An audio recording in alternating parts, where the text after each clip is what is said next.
పెసరపప్పు గారెలకి బ్యాటర్ ఎలా కలుపుకోవాలో, ఇంక చట్నీ ఎలా చేసుకోవాలో చూసేసారు గదా! ఇప్పుడు డీప్ ఫ్రై ఎలా చేసుకోవాలో చూద్దాము.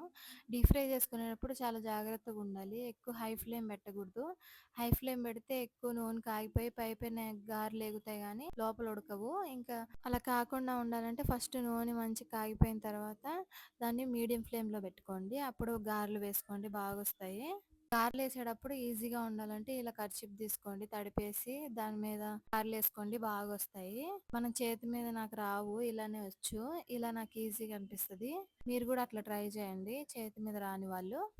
ఫస్ట్ టైమ్ గారెలేసినప్పుడైతే నేను మొత్తం రచ్చ రచ్చ చేశాను. అసలు ఫుల్ ఆయిల్ పీల్చేశాయి. ఇంకా దాని తర్వాత గారెలేయకూడదని ఫిక్స్ అయ్యా. ఇప్పుడు చా ఇంకా చేస్తూ చేస్తూ ఉంటే అన్నీ వస్తాయి గదా! అలా నాకొచ్చేసాయి గారెలేయటం. ఇలా నాకైతే షేప్ సరిగ్గా రాదు. ఇట్లా పెద్ద పెద్ద గారెలేసుకుంటాను. నాకిట్లా బావుంటాయి అనిపిస్తది పెద్దగా ఉంటే. చిన్న చిన్నయి గూడా ఏసుకోవచ్చు గానీ పెద్దయే ఏసుకుంటా నేను. పిండి తొందరగా అయిపోద్ది, పని తొందరగా అయిపోయిద్దనుకుంటాను. ఆ ఆయిల్ దగ్గర ఎక్కువ సేపు ఉండలేను నేను. ఇంక తినబుద్దే గాదు ఆయిల్ ఫుడ్. మనం ఏపిన వాళ్ళు, చేసిన వాళ్ళైతే తినలేరసలు. అలా ఉంటదని నేను ఫాస్ట్‌గా ఏసేసుకోవడానికి అలా ఏసుకుంటాను.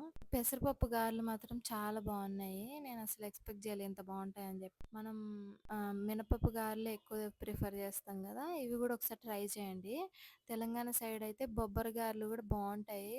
మా పిన్ని చేస్తే తిన్నాను. పెసరపప్పు గారెలైతే మా పిన్ని చేయలేదనమాట ఎప్పుడు. అక్కడున్నప్పుడు. ఇంక నేను ట్రై చేస్తున్నా ఓన్‌గా ధైర్యం చేశాను. బాగొచ్చాయి.